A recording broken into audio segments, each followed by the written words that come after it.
irmãos, bom dia, graça e paz do Senhor seja com cada irmão. Amém. Meus irmãos, vamos abrir a santa palavra do Senhor nosso Deus no livro de Gênesis, capítulo 7. Gênesis 7. Eu lerei todo o capítulo, os irmãos acompanham a leitura da palavra do Senhor, Gênesis 7.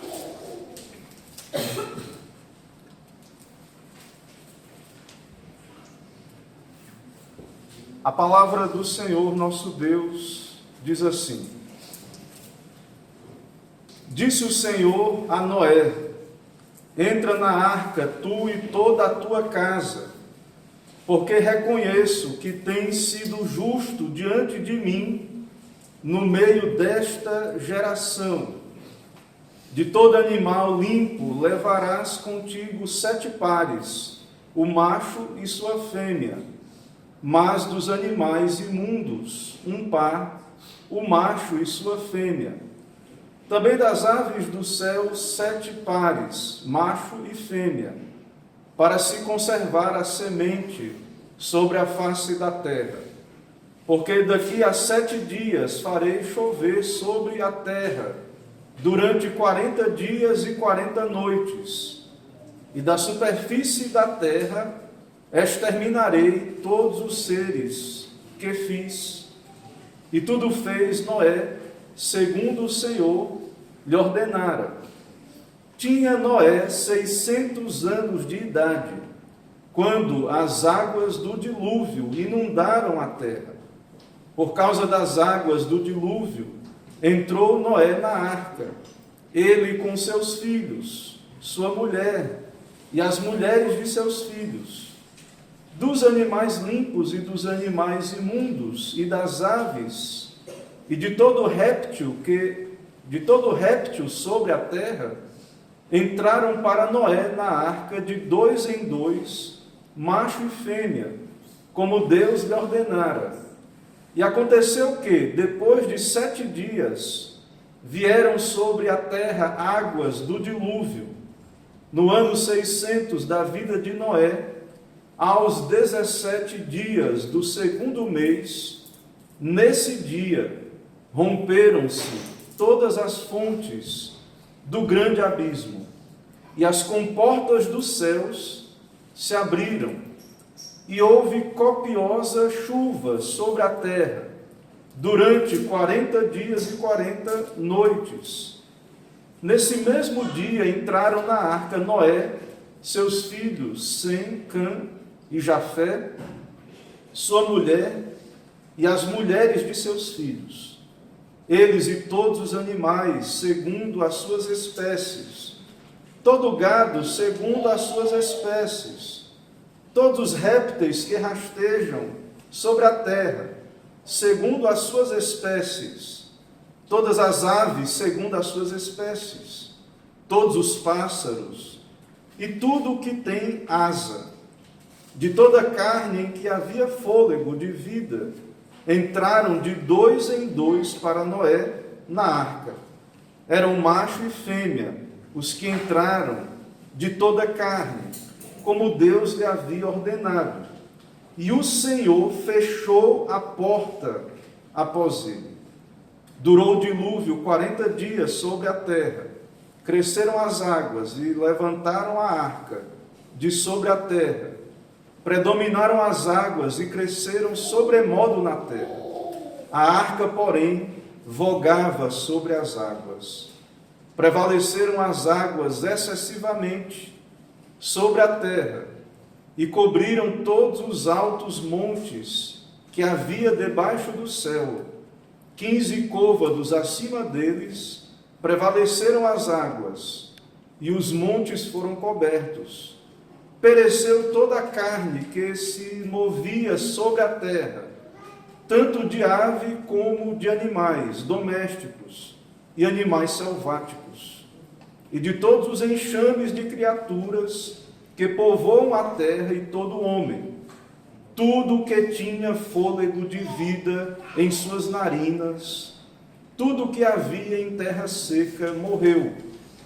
Assim foram exterminados todos os seres que havia sobre a face da terra, o homem e o animal, os répteis e as aves do céu, foram extintos da terra, ficou somente Noé e os que com ele estavam na arca.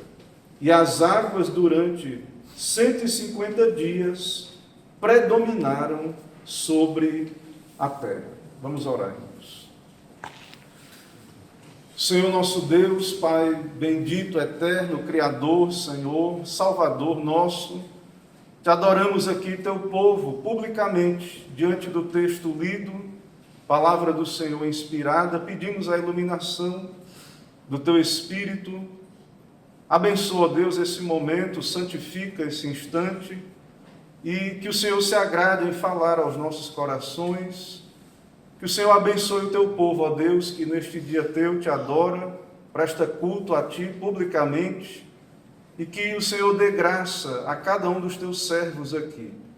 Também, ó Deus, esse é um ato público da tua igreja, teu povo sacerdotal, teu povo, ó Deus, que o Senhor separou para ser profeta, sacerdote e rei sobre esta terra, unidos a Cristo.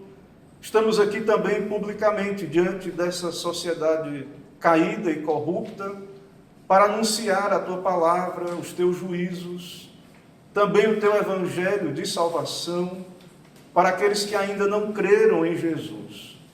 Pedimos, usa a pregação pública conforme o teu propósito, cumpre o teu querer na proclamação pública da tua palavra, que ela tenha efeito, que o Senhor abençoe, que ela cumpra o seu propósito nos corações. E assim pedimos também por essa sociedade em que vivemos, que está debaixo do teu juízo, e que será destruída na volta do Senhor Jesus, se não se arrepender dos seus pecados. Pedimos, ó Deus, salva os teus, chama os teus escolhidos para o teu pacto, e assim cumpre os teus propósitos, através da tua igreja nessa terra, abençoando, ó Deus, aqueles a quem o Senhor assim determinou, e também que a tua pregação possa ser propagada e outros venham ouvir, que a tua bondade seja manifesta nisto, em que, mesmo aqueles que são ingratos e que não virão, que eles possam ouvir o teu evangelho, os teus juízos, para que fiquem também inexcusáveis, para que o Senhor seja glorificado também em juízo contra os rebeldes. É no nome de Cristo que oramos e agradecemos. Amém. Amém. Meus irmãos, viver pela fé tem consequências práticas e de esforço também. Nós começamos a acompanhar o chamado de Noé, o pacto que Deus fez com Noé. O Senhor deu ordens para Noé no capítulo anterior para que construísse a arca. E no nosso capítulo, capítulo 7, então, o Senhor dá ordens para Noé entrar na arca, ele, a sua casa, a sua família. E Noé obedeceu a sua fé em Deus, na palavra de Deus, e levou a obedecer a Deus nessa grandiosa obra, monumental obra, de construir aquela grande arca. E agora nós vemos Noé obedecendo em entrar na arca. Juntamente, claro, preparando tudo ali para os animais que também entraram na arca, porque o Senhor irá cumprir a sua ameaça. O Senhor irá enviar o juízo, a destruição sobre esse mundo corrupto e caído. E quão difícil deve ter sido para Noé trabalhar, obedecer a Deus, atender às palavras de Deus para si, para a sua família, num contexto em que, sim, destruição à vista, dilúvio, e não havia outro caminho.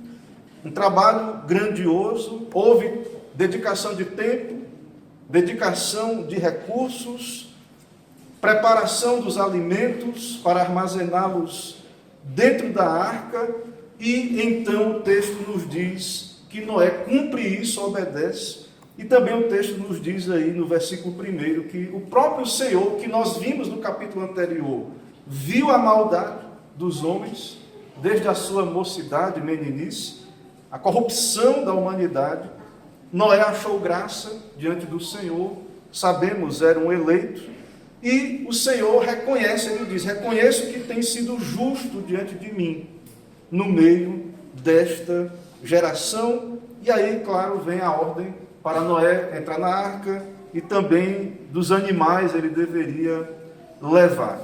No versículo 2, nós vemos aí que o texto diz dos animais limpos e também dos animais imundos. E alguém pode assim se perguntar, mas aqui ainda não há a lei de Moisés. Mas lembre, irmãos, há a revelação, o culto, aquilo que Deus queria que os patriarcas soubessem, isso eles tinham conhecimento, havia revelação da palavra de Deus para eles, e então haviam animais já impuros, animais puros. Perceba que dos animais puros, que haveriam de ser sacrificados para o culto, há uma necessidade de haver mais animais dentro da arca, então, segundo a palavra do Senhor, e Noé então cumpre todas essas coisas. Os animais foram levados dentro dos seus gêneros, para que o propósito de Deus se cumprisse na sua multiplicação. Então, Deus revela através disso que é o seu propósito conservar essas espécies de animais, em meio àquela destruição que o capítulo demonstra, onde morreu a humanidade toda, tirando a família de Noé, e os animais todos pereceram, menos os que entraram na arca juntamente com Noé. Então, nós vemos aí a perseverança da obediência de Noé, a fé que é a fé bíblica e salvadora, e que produz obediência, e o verso 5 sumariza, resume isso. O verso 5 diz: e tudo fez Noé segundo o Senhor lhe ordenara. Tudo, exatamente tudo, como Deus o Senhor havia lhe ordenado. Noé obedece então. Irmãos, aqui então no nosso capítulo, nós estamos na semana que antecede o dilúvio. Há uma preparação especial nessa semana que antecede o dilúvio. É a semana então em que os animais deveriam ser recolhidos na arca. Nós não temos detalhes, informações, como é que esse grande trabalho foi feito. Se o Senhor soberanamente conduziu os animais, como no caso de Adão, vemos lá no Gênesis, no começo lá, que os animais foram a Adão para que ele desse nomes, ou se Noé, nos séculos que foram transcorrendo, passando, se Noé foi recolhendo esses animais e preparando esses animais. O fato é que tudo foi preparado, os alimentos, esses animais foram preparados, e a família da aliança entra na arca, no exato dia em que o dilúvio começa. Veja no verso 13, a palavra de Deus diz: nesse mesmo dia entraram na arca Noé, seus filhos Sem, Cã e Jafé, sua mulher e as mulheres de seus filhos, e os animais também. No verso 14 também vai ser dito que os animais, e uma descrição aí de todos os animais, e uma descrição bem geral de animais, de todas as espécies. O texto chega a dizer de toda a carne, de todos os animais em que havia fôlego, entraram de 2 em 2, claro, alguns, os animais para o culto, o sacrifício, entraram mais do que 2 pares, porque haveriam então também de servir de sacrifício, alimento e outras necessidades da família. Irmãos, esse dilúvio, que podemos dizer um cataclisma, esse dilúvio leva 40 dias e 40 noites, começa no dia 17 do 2º mês, do ano 600 da vida de Noé, e o texto nos diz que após a entrada da família dentro da arca, o próprio Senhor fechou a tampa da arca. Perceba aí no verso 16. Eram macho e fêmea os que entraram de toda a carne, como Deus lhe havia ordenado, e o Senhor fechou a porta da arca. O Senhor Javé soberanamente, aquele que salva o seu povo, intervém, ele fechou a porta da arca, então uma ação divina fechando a porta da arca. Esse evento do dilúvio é um evento marcante, ele é um tipo do juízo final do dia do Senhor, e os autores do Novo Testamento, como o apóstolo Pedro, citam esse evento do dilúvio, e em 2 Pedro 3, de 5 a 6, o apóstolo Pedro ele diz: porque deliberadamente esquecem que de longo tempo houve céus como terra, a qual surgiu da água e através da água pela palavra de Deus, pela qual veio perecer o mundo daquele tempo afogado em água. Então, esse relato ele é um tipo em toda a Escritura de um juízo universal. Houve outros juízos, como a Torre de Babel, Sodoma e Gomorra, dias do Senhor, como o cativeiro de Israel, tanto o cativeiro assírio da igreja de Israel, do povo de Israel lá ao norte, quanto o cativeiro babilônico de Judá. Então, todos esses eventos são juízos de Deus que aconteceram, mas que apontam para a volta do Senhor Jesus Cristo. E esse juízo, então, está aqui descrito, histórico, aqui no capítulo 7. Ele é um evento, de fato, bem documentado aqui nas Escrituras, com cronologia, com idades exatas. Você percebe que é dito a idade de Noé, os dias em que houve esse dilúvio, o tempo em que transcorreu. Então, de fato, é um juízo universal, um juízo registrado aqui na página das Escrituras, mas também salvação. A salvação da família da aliança, a salvação dos eleitos de Deus, do povo, do pacto ali. Então, também nós observamos isso aqui. Esse juízo, irmãos, no verso 11, esse juízo é descrito com um detalhe, no versículo 11. A cronologia, então, um evento histórico, no ano 600 da vida de Noé. Mas veja que nesse mesmo dia romperam-se todas as fontes do grande abismo, e as comportas dos céus se abriram, e houve copiosa chuva. Então, um juízo por meio de água. Lembre que lá em Gênesis 1, Deus criou a água do firmamento, criou a terra. Então, a água de cima, a água que havia embaixo, tudo isso já estava ali pela criação de Deus. Mas lembre, pelo poder de Deus e a sua providência, cada coisa permanece no seu lugar. Cada uma destas coisas. E no juízo de Deus, então, pela palavra de Deus, pelo juízo de Deus, então, irrompe essas águas, tanto de baixo quanto de cima. Durante 40 dias e 40 noites, 110 dias também de duração, até que as águas cobriram a terra, e ela veio, então, a secar depois, né? Entre 110 dias, entre o começo do dilúvio e até, então, também o seu fim.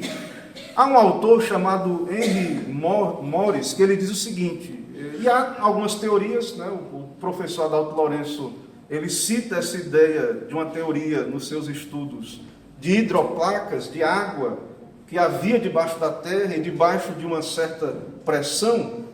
E então, essas águas, quando vieram, foi algo brusco, algo cataclísmico, como falei, junto com sais e outras coisas que vieram também, e possivelmente fósseis e outras questões aí que a ciência encontra consequência dessa destruição universal. E esse autor, Henry Morris, ele diz o seguinte, que essa atividade, então, esse rompimento, essa atividade vulcânica levou a explosões, erupções, que despejaram grandes ondas de água, tanto quentes quanto frias, gases no firmamento, cinzas, poeira, e aí chuvas torrenciais. É claro, irmãos, que tudo isso são teorias, mas que parecem descrever muito bem. O próprio professor Adalto explica claramente que essa teoria, né, que ele tinha das hidroplacas era algo que fica no campo teórico, obviamente, mas há evidências, então, na criação, evidências nesse mundo, aí os arqueólogos e outros pesquisadores encontram esse tipo de evidência de atividade vulcânica, nos minerais, nos fósseis e outras coisas desse tipo. Então, a fonte desse juízo é Deus, essa calamidade vem de Deus, Ele é soberano. Deus não é o autor do mal, no sentido do mal moral, do pecado, mas Deus é soberano sobre o mal e não há nada que aconteça que não seja do decreto de Deus. Então, é uma grande calamidade, é um grande juízo, morte por todo lado da humanidade, dos animais. Deus é soberano sobre isso, então isso vem do Senhor. O Senhor tem governo sobre os elementos criados. E é muito evidente, diante de tudo isso que estamos vendo aqui, que o dilúvio de Gênesis não foi uma mera enchente local, como alguns querem fazer crer, querendo usar argumentos aparentemente científicos, mas uma falsa ciência. Então, não foi apenas chuva de 40 dias e 40 noites, foi água de cima, água de baixo, todos esses eventos da parte de Deus. As águas aumentaram, o verso 17 nos diz a duração e o crescimento da água. Durou o dilúvio 40 dias sobre a terra, cresceram as águas e levantaram a arca de sobre a terra. E a arca, então, ela como o texto diz aqui, né, na nossa tradução, vogava, né, ela navegava sobre esse montão de águas e tudo mais. Então, tudo foi coberto pela água, segundo o nosso texto. As montanhas foram cobertas pela água. Se eram montanhas mais baixas e através do dilúvio elas cresceram, da atividade vulcânica, não temos esses detalhes especificados, mas o texto é muito claro que todas as montanhas, de fato, foram cobertas pela água. Então, muitos são céticos dessa possibilidade, de algo desse tipo, mas isso é bíblico, é histórico, há evidências na criação desse evento.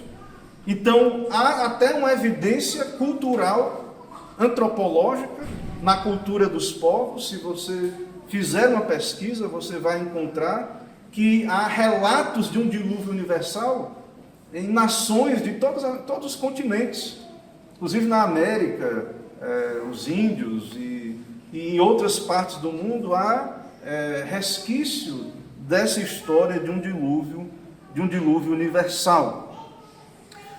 Então, depois do dilúvio, e somando esses 40 dias, esse tempo, também tem o tempo da água secar. Então, foi um tempo longo em que Noé e sua família precisaram ficar na arca. Falamos aqui, o Senhor fechou a tampa da arca. Fora da arca, também sabemos, só destruição. Um juízo por meio da água. E, de certo modo, uma salvação também por meio da água. Mas na frente iremos comentar isso, até um tipo do batismo. O próprio apóstolo Pedro cita isso. Há uma ideia aqui de morte, como se aquela família, esses eleitos, passassem por um batismo de morte e ressurreição, como se tivessem sido sepultados e depois ressuscitados. Então, isso tipifica também essa ideia de um batismo. Então, os animais entraram na arca, havia alimento, muito tempo, claro, para esses animais ficarem na arca. Há também teorias sobre uma possível hibernação desses animais, a não possibilidade de tanto alimento assim. E Noé teve grande trabalho para administrar tudo isso, e esses foram 150 dias terríveis de grande destruição da terra. E enquanto a terra está sendo destruída, o Senhor salvou Noé e sua casa. O Senhor salvou o seu servo, Noé crente, um homem de fé, pela graça de Deus. E nós observamos aqui esse padrão de juízo e salvação, muito próximos, juízo e salvação, muito próximos ali. Então, o dilúvio foi o primeiro grande juízo de Deus sobre o pecado humano. Podemos dizer assim, um juízo universal. E esse juízo de Deus contra o pecado, irmãos, junto como temos argumentado juízo e salvação, é visto esse juízo e salvação também na cruz do Calvário. Cristo, então, derramando o seu sangue para a remissão dos nossos pecados. Então, nas Escrituras, esses temas andam juntos. Deus está julgando, Deus está salvando também. E na cruz, isso é muito claro, a união destes temas. E então nós sabemos que o Senhor está julgando este mundo, esse mundo está debaixo de juízo. E mesmo nos dias em que vivemos hoje, o Senhor está salvando os seus. Jesus diz: portanto, vigiai, porque não sabeis em que dia vem o vosso Senhor. Não sabemos quando é o dia do Senhor. Não sabemos o dia final da volta de Cristo ou o dia em que o Senhor vai nos chamar pela morte. Não sabemos, mas Cristo disse: se um pai de família soubesse, quando o ladrão vem, ele vigiaria. Então, essas mensagens de alertas, de juízo na Bíblia, elas estão aqui para nós, para a nossa geração também, para esse tempo em que nós vivemos, para essa sociedade que está aí, tanto para nós que temos esse privilégio de estarmos como crentes unidos a uma igreja visível ou tendo contato com a igreja visível, mas essa mensagem ela é para toda a humanidade, ela é uma mensagem pública, o evangelho deve ser pregado publicamente, os juízos de Deus também. Então, Jesus alerta sobre a necessidade de vigilância diante do juízo de Deus, porque não cuidais a hora em que o Filho do Homem virá, assim como Noé sabia no dia do dilúvio, o Senhor lhe disse, mas a humanidade, de fato, ali naquele momento não sabia, mas tinha os alertas de Deus para que se arrependesse. A salvação, irmãos, é pela graça. O Senhor fecha a tampa da arca aí. O Senhor Jesus suportou todo o juízo de Deus em nosso lugar. Ele é o mediador. E veja essa ideia de juízo e salvação, que o mesmo que salva Jesus é o juiz. O mesmo evento, na volta de Cristo, ele virá para salvar os seus eleitos e para julgar essa terra. E por isso nós precisamos estar nele, nós que somos crentes já estamos, e o evangelho está sendo pregado para que outros venham a Cristo, aqueles que Deus assim determinar, os atrair, o Senhor os escolheu na eternidade. Irmãos, Pedro, mais uma vez citando o apóstolo Pedro, pois ele cita o evento do dilúvio e aplica a Cristo, faz conexão com Cristo, 1 Pedro 3, 18 a 21, o apóstolo Pedro diz que também Cristo morreu uma única vez pelos pecados, o justo pelos injustos, para conduzir-vos a Deus, morto sim na carne, mas vivificado no Espírito, no qual também foi e pregou aos espíritos em prisão, os quais noutro tempo foram desobedientes. O Espírito de Cristo, nos tempos de Noé, então, através de Noé, os alertas, aquele tempo em que ele construiu a arca, o anúncio de um juízo que estava ali, através de Noé. Então, o Espírito de Cristo, a paciência de Deus, enquanto não veio o dilúvio. Então, Pedro está se referindo a esse tempo do nosso texto, de Gênesis 7. Então, no qual o Espírito de Cristo pregou aos espíritos em prisão, aqueles não regenerados, lá da época de Noé, que foram desobedientes, quando a longanimidade de Deus aguardava nos dias de Noé. Então, eles tiveram pregação. Assim como hoje, nós estamos aqui pregando diante da sociedade, publicamente.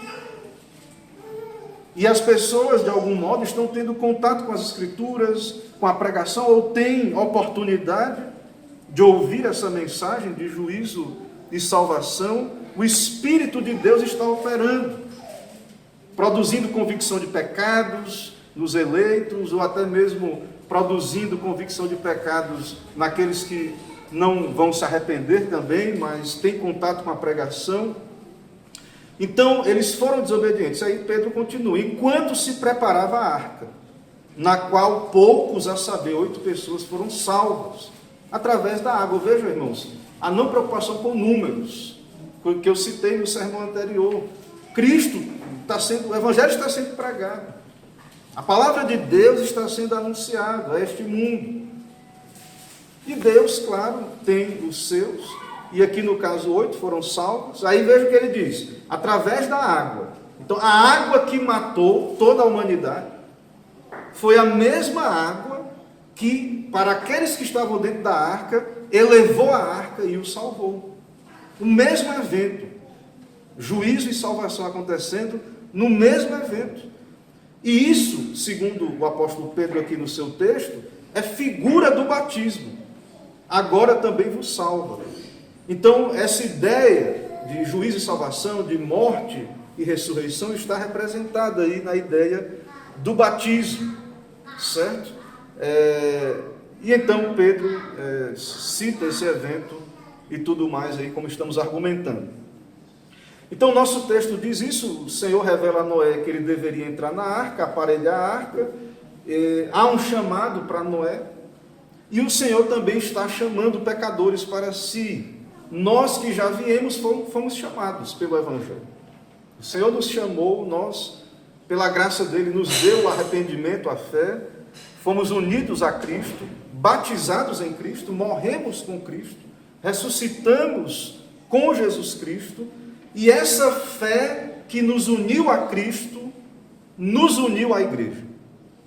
Todos esses eventos estão acontecendo na salvação: arrependimento, a fé, a justificação, a união com Cristo, que é representado, então, como temos argumentado, pela ideia do batismo. Então, essa mesma salvação que aconteceu lá está acontecendo, a salvação pela graça, por meio de Cristo, e o Senhor está chamando pecadores. E você que tem ouvido a pregação, tem recebido esses alertas. Você que já é crente, se uniu à igreja, já atendeu, já foi a Cristo, pela graça de Deus. Mas outros precisam ouvir. E pela pregação do Evangelho, nós estamos aqui publicamente anunciando: Cristo virá, o mundo está debaixo de juízo, de maldição, Cristo é juiz, ele virá para julgar, e então o mundo está sendo chamado ao arrependimento e à fé em Jesus, e Deus tem um chamado, claro, um chamado específico, né, um chamado especial para os seus eleitos, e aqueles que são chamados para se unir à igreja. Por isso a ideia do batismo como um rito de iniciação da igreja também. Então, tudo já está pronto, Cristo veio, morreu, ressuscitou, pagou o preço dos nossos pecados, e agora, como no tempo de Noé, a pregação, o chamado está sendo feito. Então, a salvação do Senhor é real e possível, mesmo nos tempos de maiores iniquidades e depravações. Mas, irmãos, imagine o tempo de Noé, esse povo aqui que vivia séculos, um pecador com 800 anos de maldade no coração. Imagine a violência, a iniquidade desse tempo de Noé, e Deus salvou Noé e sua família. Hoje não é diferente, vivemos em tempos de iniquidade, de depravação, e o Senhor é o Deus Salvador. A salvação é real, ela é possível, ela é através de Cristo Jesus. O Senhor está operando essa salvação também pelo seu Espírito, aplicando o que Cristo conquistou na cruz, e nós não sabemos quantos dias até a volta de Cristo. Mas o que observamos de paralelo é que o Senhor continua enviando pregadores para exortar o seu povo, para exortar essa geração perversa. E então aqui no texto, na época de Noé, houve esses 7 últimos dias, essa última semana, o Senhor deu ordens a Noé, e nós hoje não sabemos. Essas pessoas iníquas que estão aí, vivendo de modo secular, vivendo, aborrecendo a lei de Deus, aborrecendo os mandamentos de Deus, tanto nós quanto eles, nós não sabemos quantos dias essa terra ainda tem. Não sabemos se Jesus irá voltar já nessa semana, hoje mesmo, no dia do Senhor, ou durante a semana que o Senhor nos dá a iniciar hoje. Nós não sabemos, mas o que sabemos é que o Senhor está chamando ao arrependimento. O que sabemos aqui, meus irmãos, diante da palavra de Deus, é que há um juízo que paira sobre a humanidade. E há uma salvação também acontecendo em meio a esse juízo. Então, o tempo é algo preciosíssimo, não sabemos os dias, mas sabemos que esse tempo irá acabar e que não estejamos entre estes que permanecem fora da arca. Muitos nos dias de Noé, quando veio o dilúvio, depois do Espírito de Cristo tratar, alertar Noé, construindo a arca e tudo isso, muitos então permaneceram fora, grande massa, né? Apenas 8 entraram, conforme vimos no texto.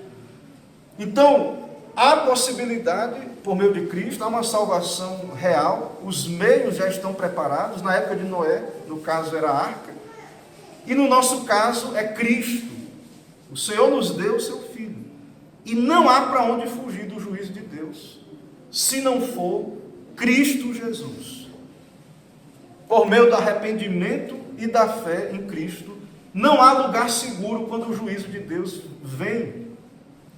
Não há lugar para os homens se esconderem quando o juízo de Deus vem. E observe, irmãos, perceba que tudo isso é real e diante de homens que têm consciência e que estão ouvindo os alertas de Deus, o Espírito de Deus está atuando nas consciências, nos corações, e do mesmo modo, quando o juízo vem, ainda que repentino, ainda que como ladrão, essas pessoas vão estar plenamente conscientes.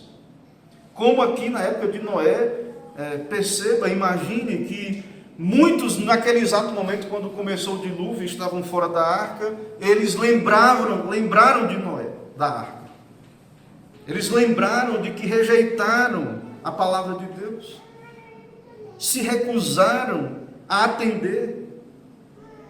E é terrível, isso também é visto em Apocalipse, né? Que os homens, e até Isaías profetiza, algo que é repetido lá em Apocalipse, eles vão jogar os seus ídolos, as topeiras, e vão tentar se esconder nas cavernas. Aqui talvez uma solução seria correr para cima dos montes, né? A água subindo, mas não tem jeito mais. Não há para onde fugir, não há como se esconder, e essas pessoas vão estar de olhos abertos, conscientes, sabendo que estão sofrendo isso porque desobedeceram. E isso é terrível, irmãos. Então, por mais que alguém diga, pastor, mas pregar, as pessoas estão cansadas da semana de trabalho, e é muito difícil as lutas do dia a dia. Chega domingo, vem para a igreja, vai ouvir um pastor pregando juízo de Deus. Irmãos, isso é necessário, juízo e salvação. Mas devemos pregar, porque essa convicção de pecado, esse arrependimento tem que acontecer aqui, antes da volta de Cristo, antes de que essa porta, digamos assim, seja fechada. Porque temos meios de salvação, os meios de graça estão disponíveis. A palavra de Deus, a oração, a pregação está acontecendo. Então, isso deve ser pregado. Não devemos ficar com pena que pregar a Bíblia, as pessoas vão ter convicção de pecado e vão perceber o quão pecadoras são. Isso, se for uma tristeza segundo Deus, uma tristeza que os leve a Cristo, ótimo. Porque melhor isso do que no dia do juízo, elas terem essa convicção e não haver mais tempo de arrependimento. Então, quando a ira de Deus vem, não tem para onde fugir, não tem montanha alta, não tem caverna para se esconder, nenhum lugar é suficiente. O pessoal quer ir para Marte, né, colonizar. Talvez se tiver algum problema aqui na Terra, alguma guerra nuclear, ou algum cataclisma desse tipo, então as pessoas seculares tentam criar refúgios, altas torres, cidades fortificadas, confiança no poder humano, na ciência, no Estado poderoso que vai proteger. Então, nenhum desses lugares é seguro. Precisamos dizer para as pessoas que estão aí fora também, e claro, para aqueles que se porventura não são convertidos e estão ouvindo a pregação, saiba disso. Não tem para onde correr. Não há poder, dinheiro, não há. Grandes impérios do passado não resistiram ao juízo de Deus. A Síria, Babilônia, a Grécia. Então, saiba disso, quando Cristo vier, se você não estiver em Cristo, pela graça, unido a Cristo, perdoado, você não vai escapar. Não alimente essa ilusão. Não se engane com isso. E você não sabe quando é. Então, se arrependa, creia. Vá a Cristo. E saiba disso. Cristo, que é Senhor, então, Ele usa os seus profetas, a pregação, no caso, hoje. E, então, esses arrependidos, esses crentes, são chamados a se unir a Cristo. E, então, também, tipologicamente, podemos dizer assim, entram na arca, que podemos dizer é a igreja do Senhor. Então, os justos que são unidos a Cristo são unidos à igreja, claro, a princípio invisível, mas também na sua expressão visível, pois são unidas essas manifestações da igreja. Então, não há salvação, podemos dizer assim, fora da arca. Há um pai da igreja, chamado Cipriano de Cartago, que ele dizia que fora da igreja não há salvação. Alguns entenderam depois, interpretaram assim, fora da igreja romana, né? Ou alguns podem achar fora dessa seita, ou dessa igreja tal, fora da igreja de Cristo, da igreja de Cristo, fora de Cristo, digamos assim. Mas o fato, irmãos, é que é isso que o texto está nos mostrando, esses dois locais, digamos assim.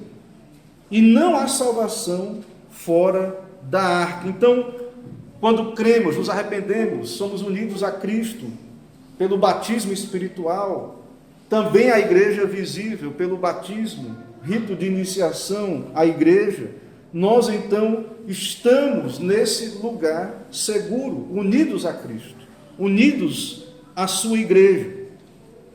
Imagine se um filho de Noé tivesse ficado cansado há muito tempo e tivesse pulado fora da arca. Morreria, pereceria. Então a salvação é pactual. É o que estamos vendo aqui na vida de Noé. A família foi salva, eles tinham que obedecer o pacto. Eles tinham que permanecer dentro da arca. Então, da mesma forma, nós somos salvos, chamados a Cristo, para então, unidos a Cristo, estarmos unidos à sua igreja. E há um perigo muito grande nessa ideia de salvação fora da arca, ou fora da igreja. Devemos ter muito cuidado, porque há muitos que são desigrejados e ignoram que sim, Deus é soberano, salvação é dele. Mas esse Deus que é soberano e que quer cumprir esse propósito salvífico, ele usa meios. O Deus que tem os seus fins, irá nos salvar, ele determinou nos salvar por esse meio, nos unindo a Cristo, nos unindo então à sua igreja. E esse processo então de sermos unidos a Cristo e unidos à sua igreja é muito bem representado aqui e pelo batismo, por essa ideia de morte e ressurreição. É como se morrêssemos e ressuscitássemos. É como o Evangelho nos chama, a morte, morrer com Cristo, para renascer. Então, de certo modo, você precisa morrer. E para isso você precisa entender que fora de Cristo estamos debaixo do juízo dele. E só Cristo pode nos vivificar. E para isso então, para que morramos e renasçamos, temos que renunciar ao mundo, morrer para esse mundo e renascer com o Senhor. E o único meio de termos vida é por meio de Jesus e de sua palavra. E não há outro lugar seguro. Então, tanto a nós é notificado isso, quanto às nações ao redor, os povos, não há lugar seguro fora de Jesus Cristo. Então, isso é gratidão para nós que já estamos, é um alerta para aqueles que não estão, e também que lembremos da seriedade de tudo isso, desses eventos todos, e com a ajuda de Deus tentemos aplicar o tempo em que nós vivemos. Não é diferente, está acontecendo agora mesmo. Irmãos, que o Senhor nos ajude, então, nos abençoe, que Ele possa aplicar a sua palavra aos nossos corações. Vamos orar nesse momento. Vamos ficar em pé para essa oração.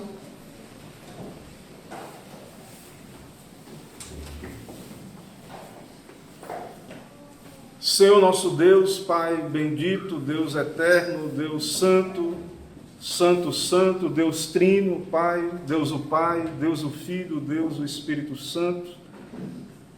Te adoramos no teu dia, diante da tua palavra lida, pregada. Cremos no teu poder, que o Senhor fala. Cristo é profeta, que fala através da igreja. E o Senhor está cumprindo esse propósito de, através da tua igreja, da proclamação da tua palavra, chamar pecadores ao Senhor mesmo.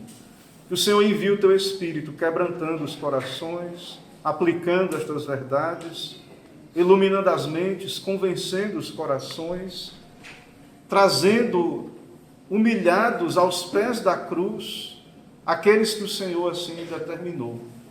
E aos já salvos, ó Deus, produz temor. Dá temor no coração dos teus filhos, porque vivemos à luz dessas realidades tão difíceis, terríveis, de que, estando aqui neste mundo, estamos também vivendo no mundo que está debaixo desse juízo e, de alguma maneira, ó Deus, precisamos andar em temor, aguardando a volta do Senhor Jesus. Santifica a tua igreja. Também nos dá a proclamar esse evangelho. Usa cada servo teu aqui para compartilhar o teu evangelho nas suas vocações, no seu lugar de trabalho, nas oportunidades. Essa mensagem precisa ser proclamada. Que o Senhor se agrade em capacitar e abençoar cada um dos teus servos na sua vida cristã, que possamos viver à luz dessas verdades e que as pessoas venham perceber que o motivo pelo qual vivemos como vivemos é porque cremos nestas coisas. Assim abençoa o teu reino aqui em Portugal, no mundo todo, e o Senhor fortaleça a tua igreja. É o que pedimos, oramos em nome de Jesus Cristo. Amém.